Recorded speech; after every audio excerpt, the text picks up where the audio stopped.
Ya, silakan dilanjutkan.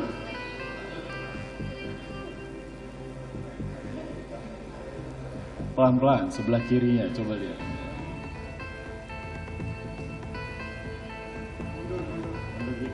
Kalau melihat untuk meringankan atau tidak, yang pasti tadi pemutaran CCTV kita semua sama-sama melihat dengan jelas. Pertama, yaitu terdakwa Ferdy Sambo tidak memakai sarung tangan. Dan keterangan Richard Eliezer yang mengatakan bahwa Pak Sambo dari rumah Saguling sudah memakai sarung tangan, sudah jelas itu keterangan tidak benar atau bohong. Ya, Romer juga dalam keterangannya menyatakan bahwa Pak Sambo turun dari mobil di rumah Duren 3 memakai sarung tangan. Tadi sama-sama kita lihat dengan jelas Pak Sambo tidak memakai sarung tangan. Bahwa keterangan memakai sarung tangan itu terbantahkan semuanya.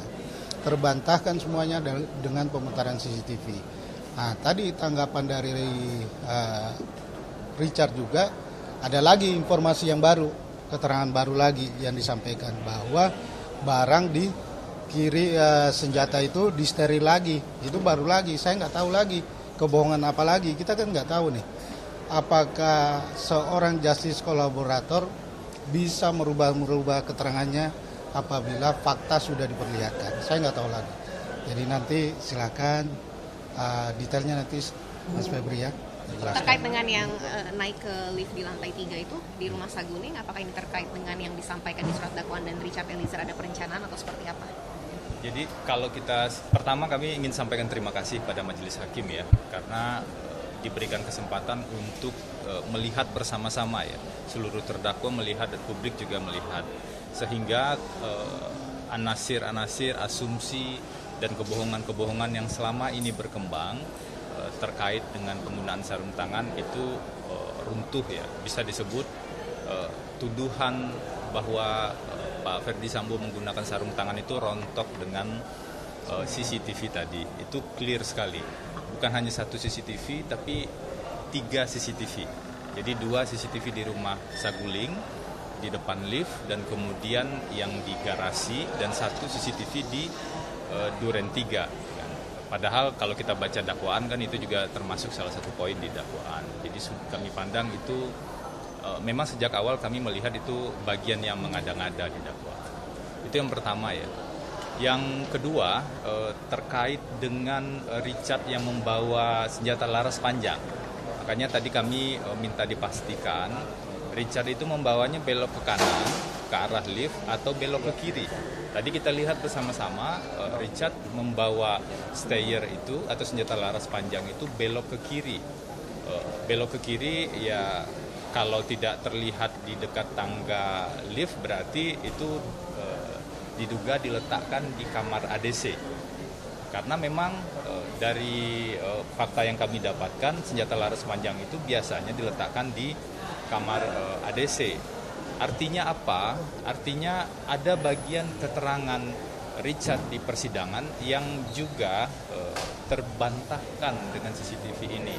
Kita tahu kalau dalam rangkaian persidangan sebelumnya kan seolah-olah senjata laras panjang itu dibawa ke atas dan membawa ke atasnya itu lewat tangga di samping lift. Jadi ketika kalau tuduhannya ya Bu Putri dan Kuat naik lift, di sebelah tangganya itu ada Richard yang naik, seolah-olah seperti itu, dan kita tahu keterangan itu atau informasi itu tidak benar.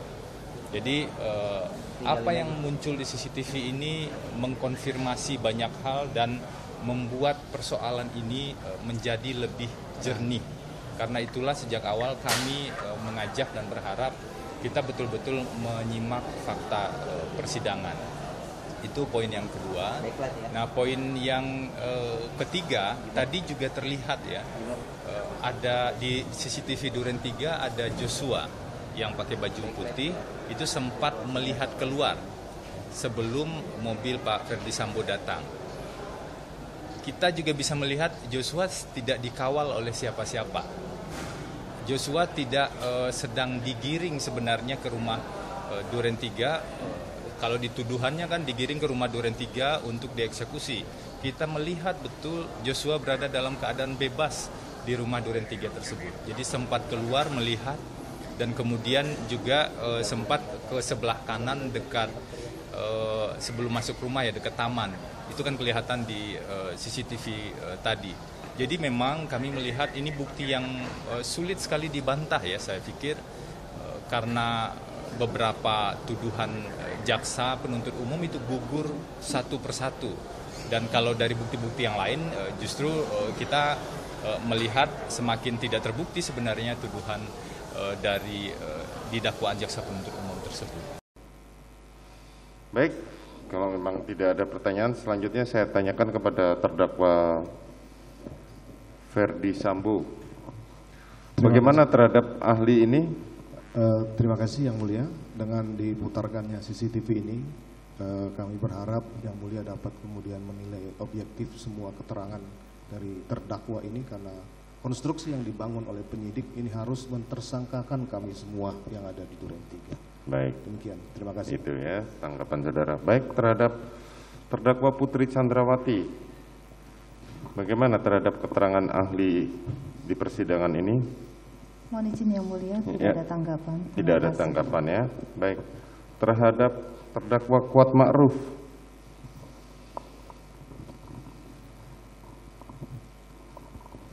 Baik Yang Mulia, saya terima kasih kepada Pak Hakim yang telah mengizinkan memutar ulang, jadi saya ketahuan kapan naiknya, kapan turunnya. Baik. Terima kasih Yang Mulia. Baik, terima kasih. Terdakwa Riki. Mohon izin Yang Mulia, tidak ada tanggapan Yang Mulia. Tidak ada tanggapan. Baik, terhadap terdakwa Richard. Baik Yang Mulia. Baik, tidak ada tanggapan. Saya hanya izin menyampaikan untuk yang barang-barang yang tadi kelihatan di CCTV Yang Mulia, semua barang-barang kita taruh sterilkan dulu di ruang tempat ajudan itu, disempatkan disinfektan, baru dibawa naik ke lantai 3. Ya, nanti saudara jadi akan jelaskan di siap. keterangan saudara sendiri. Terima kasih Yang Mulia. Yang terakhir mungkin untuk CCTV kan cuma ada lantai 1 saja Yang Mulia. Ya. Karena banyak yang tercecer Yang Mulia. Terima kasih Yang Mulia. Oh ya, nanti kita akan lihat ya. Terima kasih. Ini semakin membuktikan keterangan salah satu terdakwa tidak benar. Ya, nanti kita lihat lagi. Ya, Lanjut, ya. itu pukul berapa? Saya menjelaskan. 16.26 16 Yang Mulia, waktu CCTV. Ya.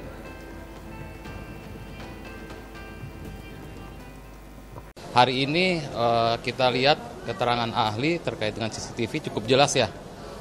Apa yang rekaman-rekaman itu kita lihat cukup jelas. Tapi yang menarik di sini memang dari PH yang lain ya. Kalau kita lihat dari PH PH PC maupun PH Sambo di sini terlihat sekali mau mendiskreditkan klien kami dengan mempertanyakan masalah stayer itu yang dibawa ke lantai 2. Tapi menurut klien kami itu sudah konsisten dan jelas bahwa stayer itu dibawa lewat tangga sebelah sana.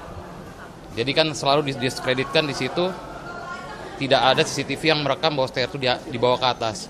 Ya, kita mau jelaskan di sini bahwa stayer itu betul dibawa ke atas. Klien kami tetap konsisten bahwa stayer itu dibawa lewat sisi lain yang tidak terlihat oleh CCTV.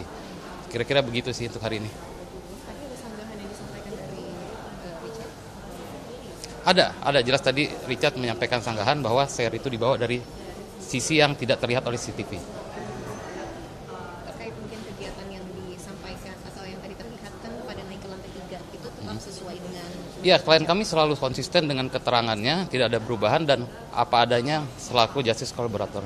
Tadi di akhir juga sempat mengatakan ada CCTV yang tercecer.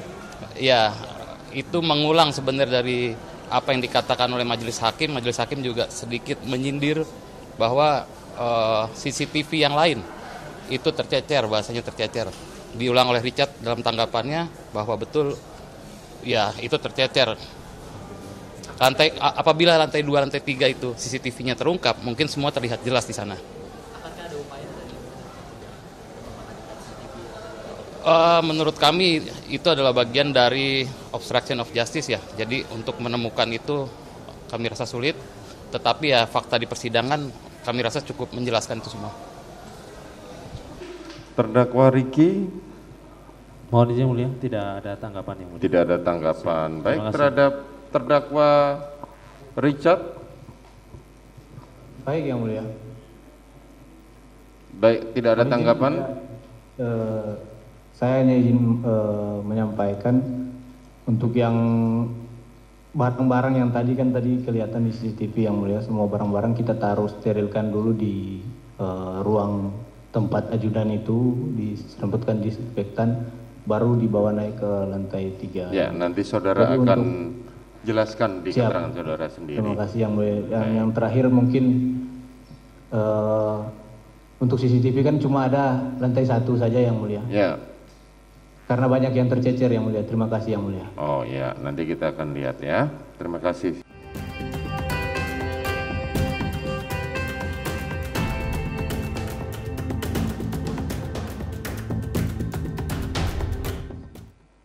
Untuk keterangan dari saksi PC, ada beberapa hal yang saya catat yang mulia, yang menurut saya tidak sesuai atau mungkin saudara PC sendiri yang lupa. Yang mulia. Yang pertama tentang yang pada bulan Juni itu, yang mulia, yang pada saat itu saya diajak oleh Ibu PC sendiri, dan di mobil yang satunya ada Bang Matius serta almarhum Joshua, juga serta anaknya beliau, Mbak Datia. Itu kami ke arah Jalan Kemang yang mulia. Kita putar Jalan Kemang sampai akhirnya kita balik lagi ke arah Jalan Bangka, ke rumah Bangka tepatnya yang mulia. Dan di sana datang Koel Ben, datang juga Pak Efes, baru untuk ajudan yang disuruh standby di dalam rumah itu cuma 2 orang yang mulia, yaitu almarhum sama Matius yang mulia. Lain daripada itu baik ajudan maupun ART kami disuruh untuk menunggu di pagar di luar, ada yang di samping. Dan karena pada saat itu saya yang ada di luar, jadi saya yang melihat sendiri untuk perempuan yang keluar dari dalam rumah yang mulia, menangis. Itu yang pertama. Siap. Kedua? Baik, yang kedua yang mulia, pada saat tanggal 8 yang mulia, pada saat sepanjang perjalanan dari Magelang sampai di Jakarta tadi Ibu PC menjelaskan bahwa Ibu PC ini tidur yang mulia, tidur terus itu sampai di Jakarta yang mulia. Bahkan tidak ada percakapan antara saya dan Ibu PC. Padahal sebenarnya saya ada percakapan dengan Ibu PC menanyakan tentang PCR yang mulia. Saya pada saat itu Sadam selaku ajudan yang standby di kediaman Bangka. Karena protapnya ketika dari luar kota ini harus balik ke Jalan Bangka dulu untuk isolasi dan PCR. Jadi Sadam ini yang chatting ke saya, meminta petunjuk untuk PCR mau dipesankan jam berapa yang mulia. Jadi ketika Sadam chatting ke saya langsung menanyakan ke Ibu pada saat itu. Saya bilang ya udah Bang, pesan aja PCR-nya. Saya langsung menanyakan, mohon petunjuk Ibu untuk PCR dilaksanakan di mana. Yang ketiga? Terus yang ketiga yang mulia, Ibu PC membantah dan mengatakan lupa pada saat beliau mengajak saya untuk menyimpan senjata ke kamar di lantai 3 yang mulia. Dan tadi sudah ditanyakan juga dari Bapak Jaksa Penuntut Umum, bagaimana saya bisa mengetahui letak lemari di situ yang mulia. Lalu yang keempat, Ibu PC tadi bilang tidak tahu pada saat saya mengobrol dengan Bapak Efes di lantai 3. Padahal kenyataannya Bapak Efes dan saya ngobrol, dan pada saat Bapak Efes menjelaskan tentang skenario serta menyuruh saya untuk menembak Joshua dan membunuh Joshua pada waktu itu, Ibu PC itu ada di situ. Juga pada saat saya mengisi peluru, menambah amunisi, Ibu PC juga ada di situ yang mulia. Makanya kalau seandainya CCTV lantai 2 dan lantai 3 rumah Saguling serta Jalan Bangka itu ada, mungkin semua akan lebih terang dan ibu mungkin tidak akan berani berbohong di depan pengadilan begini. Lalu yang selanjutnya yang mulia, Ibu PC bilang di Duren 3 itu Ibu PC menutup pintu. Padahal setelah kejadian itu, dan jelas juga ada dari beberapa saksi juga mengatakan, baik dari Romer, Om Kuat juga mengatakan bahwa pintu itu terbuka setengah yang mulia. Dan saya juga melihat memang pintu kamar Ibu PC ini terbuka setengah. Ya.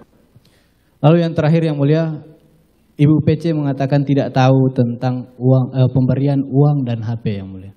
Padahal tadi sudah ada yang nanti kami akan hadirkan besok yang mulia. Besok akan dihadirkan. Foto yang tersebut, di situ ada gambaran tangan dari Ibu PC menggunakan gelang yang saat ini Ibu PC pakai juga, dan juga ada potongan kaki dari Bapak Efes memakai sendal. Baik, terima kasih Yang Mulia.